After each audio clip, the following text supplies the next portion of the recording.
Chromium, titanium और साथ ही साथ मैग्नीज सिलिकॉन का भी पता लगाया है। अब हमारा चंद्रयान चांद पर हाइड्रोजन की तलाश में है। अगर वहां हाइड्रोजन की मौजूदगी का पता लग गया तो चंद्रयान 3 मिशन की सबसे बड़ी सफलता ये होगी, क्योंकि हाइड्रोजन और ऑक्सीजन की मदद से पानी बनाया जा सकता है। इसका मतलब ये होगा कि चांद के साउथ पोल पर पानी की मौजूदगी के निशान मिल जाएंगे।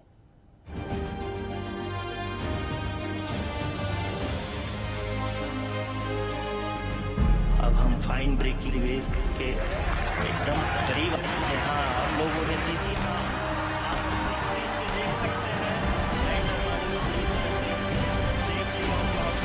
India is now on the moon. Chandrayaan 3 ने खोजा खनिजों का खजाना,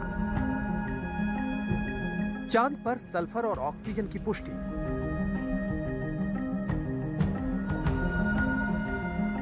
चंद्रमा पर हाइड्रोजन की खोज जारी।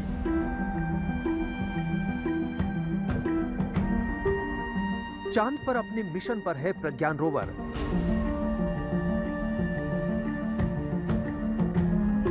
चांद की प्रतिष्ठा में लगे 4 चांद।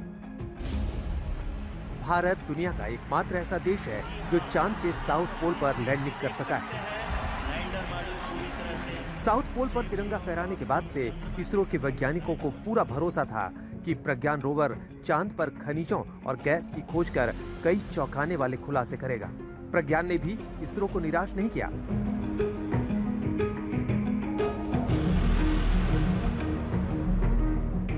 चंद्रयान 3 के प्रज्ञान रोवर में लगे एक पेलोड ने चंद्रमा के दक्षिणी ध्रुव पर ऑक्सीजन और सल्फर की मौजूदगी की पुष्टि की है। इसरो ने ट्वीट करके बताया कि अभी हाइड्रोजन की खोज जारी है।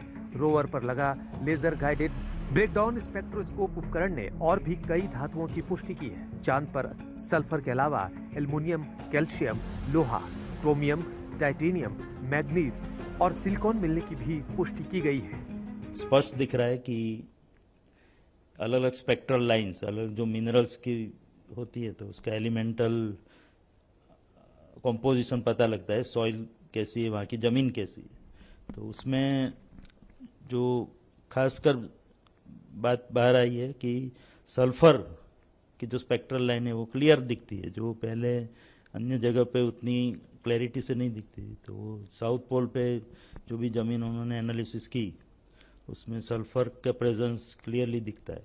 तो ये अपने एक अलग प्रकार की और एक अलग तरीके की खोज कही जाएगी जिसमें सल्फर का स्पेक्ट्रल कंपोजिशन पता लगता है। इससे पहले इसरो ने चांद की सतह के तापमान से जुड़ा एक ग्राफ रविवार को जारी किया था। इसरो के मुताबिक चंद्र सरफेस थर्मोफिजिकल एक्सपेरिमेंट ने चंद्रमा की सतह के थर्मल बिहेवियर को समझने के लिए दक्षिणी ध्रुव के आसपास चंद्रमा की ऊपरी मिट्टी के तापमान का अध्ययन किया है।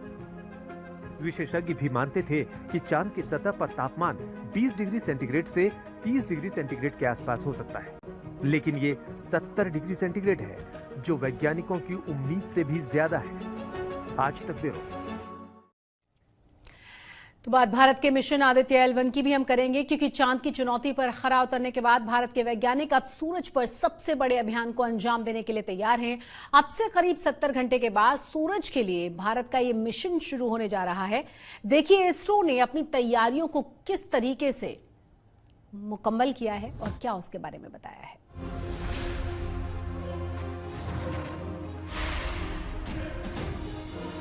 चांद को मुट्ठी में कर लिया, अब सूरज के अभियान की बारी है। प्रज्ञान के कैमरे में ऐसा दिखा विक्रम। आदित्य L1 मिशन की तैयारी लगभग पूरी।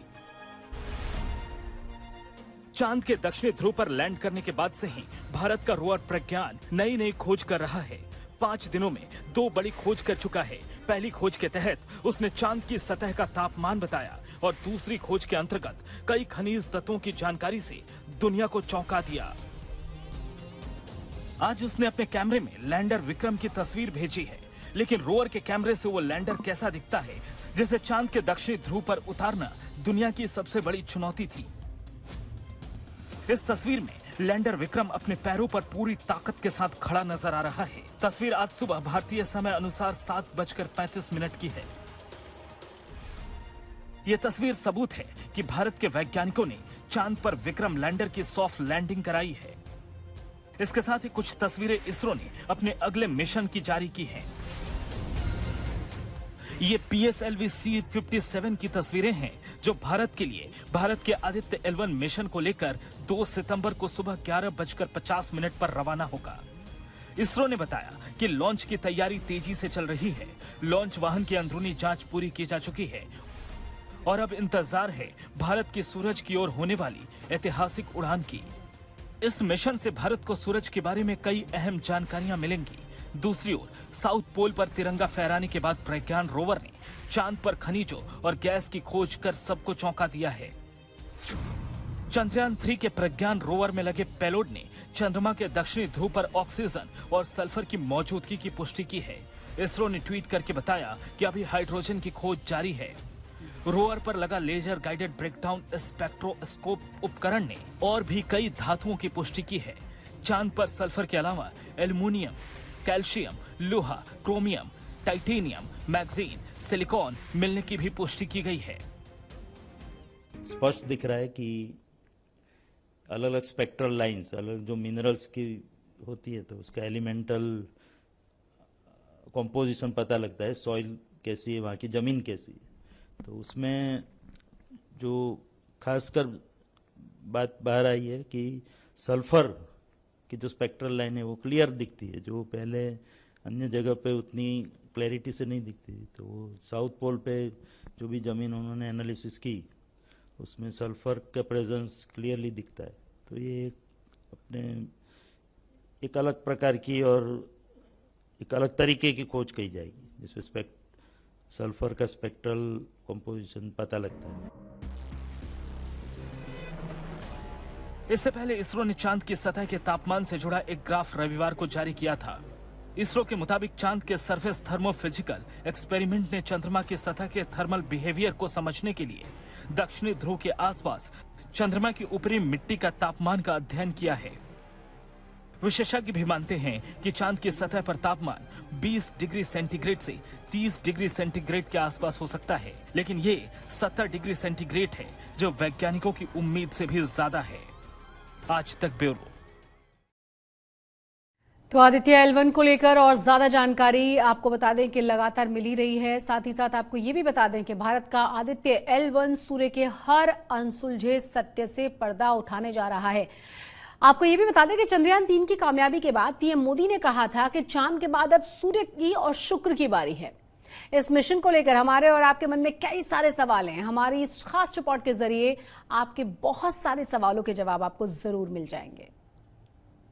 अभी हम इसरो की बाहर हैं और अंदर अभी आदित्य L1 सैटेलाइट को PSLV C-57 रॉकेट पे रखा हुआ है और भी जो हमारा पीछे वो मॉडल देख रहे हैं वो एक PSLV रॉकेट का मॉडल है। इसको इसरो का वर्क हॉर्स बोलते हैं और ये सैटेलाइट आदित्य L1 को स्पेस ऑब्जर्वेटरी सैटेलाइट बोलते हैं और ये भी एक चैलेंजिंग वर्क है इसरो के लिए, क्योंकि ये सैटेलाइट लगभग 1% अर्थ और सन के डिस्टेंस वो है 1.5 मिलियन किलोमीटर, 4 महीने के बाद वहां पे वो पहुंचाएगा। और दूसरा बात यह है कि अब तक जो सैटेलाइट्स हम भेजे हैं वो एक स्पेस प्लैनेट भी, एक मून या कोई मार्स ऐसा ऑर्बिट सब ऑब्जेक्ट को वो रिवॉल्व करता है, ऑर्बिट करता है। पर दिस टाइम हम एक इमेजिनरी पॉइंट को इसको भेज रहे हैं। उस पॉइंट को बोलते हैं लैग्रांज पॉइंट। यह पॉइंट का इंपॉर्टेंस ये है कि इस पॉइंट पे सन्स ग्रेविटेशनल फोर्स और अर्थ का ग्रेविटेशनल फोर्स थोड़ा सा कॉम्पेंसेट करता है, ऐसे कि एक ऑब्जेक्ट, एक सैटेलाइट को उस पॉइंट को हम ऑर्बिट करने देंगे तो वहां से वो उसको सन का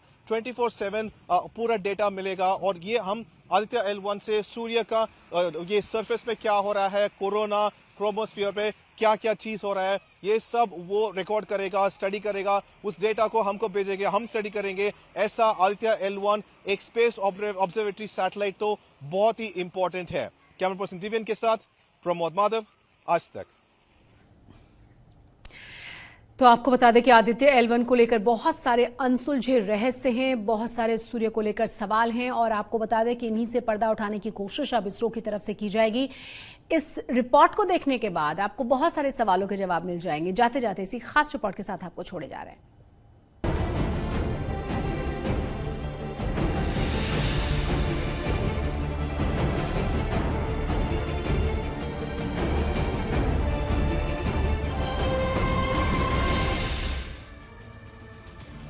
चांद के बाद भारत की नजरें अब सूरज पर टिक गई हैं। चंद्रयान की कामयाबी के बाद प्रधानमंत्री मोदी ने आदित्य L1 मिशन के साथ ही इसरो के आगे का प्लान बता दिया था। जल्द ही सूर्य के विस्तृत अध्ययन के लिए ISRO Aditya L1 mission launch करने जा रहा है। इसके बाद शुक्र भी इसरो के लक्ष्यों में से एक है। 23 अगस्त को जब इसरो के वैज्ञानिकों ने चंद्रमा के साउथ पोल पर चंद्रयान 3 की सॉफ्ट लैंडिंग कराई, उसी पल पीएम मोदी ने ऐलान कर दिया कि चांद के बाद अब अगला लक्ष्य सूर्य है।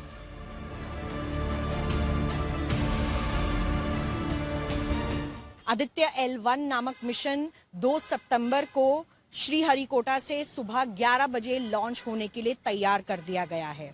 इसकी खास बात आपको बताएं कि अब चांद को पढ़ने के साथ साथ हम सूर्य की ओर क्यों देख रहे हैं। हमारे लिए ये बहुत फायदेमंद होगा क्योंकि इससे पहले सिर्फ अमेरिका, रूस और यूरोपीय स्पेस एजेंसीज ने सूर्य की ओर अपने स्पेस मिशंस भेजे हैं। अब भारत सूर्य को पढ़ने के लिए आगे बढ़ रहा है। सूर्य की सतह के आसपास जाकर जो L1 पॉइंट, जिसको लैग्रेंज पॉइंट भी कहते हैं, ये एक ऐसा पड़ाव है जहां से सूर्य को किसी भी अवरोध के बगैर देखा जा सकता है। 2 सितंबर को श्रीहरिकोटा के सतीश धवन स्पेस सेंटर से आदित्य L1 को PSLV C-57 से लॉन्च किया जाएगा। सूर्य की स्टडी के लिए पहला भारतीय मिशन है। आदित्य L1 मिशन से सूर्य के तापमान, पैराबैंगनी किरणों की धरती, खासकर ओजोन परत पर पड़ने वाले प्रभावों और अंतरिक्ष में मौसम की गतिशीलता का अध्ययन किया जा सकेगा। आदित्य L1 मिशन का बजट करीब 400 करोड़ रुपए है।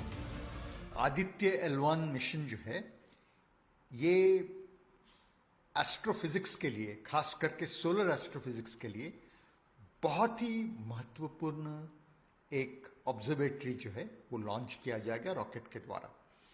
और ये L1 लैग्रांजियन 1 पॉइंट जो है ऐसा एक पॉइंट है जहां पे वो आदित्य L1 का जो सोलर टेलीस्कोप है वो उस पॉइंट पे लग जाने से हमेशा वो सूरज को देखता रहेगा, कोई ग्रहण नहीं होगी।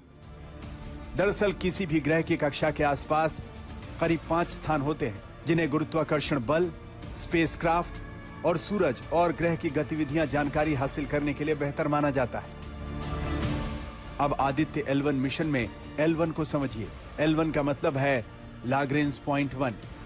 इतालवी फ्रांसीसी गणितज्ञ जोसेफ लुई लैंग्रेज के नाम पर अंतरिक्ष में कुछ बिंदुओं यानी जगहों के नाम लैंग्रेज बिंदु के तौर पर रखे गए हैं। 18वीं सदी में जोसेफ लुई लैंग्रेज नाम के एस्ट्रोनॉमर ने धरती से 15 लाख किलोमीटर की दूरी पर सूर्य की बाहरी कक्षा में 5 बिंदुओं की खोज की थी, जिसे लैंग्रेज पॉइंट के नाम से जाना जाता है।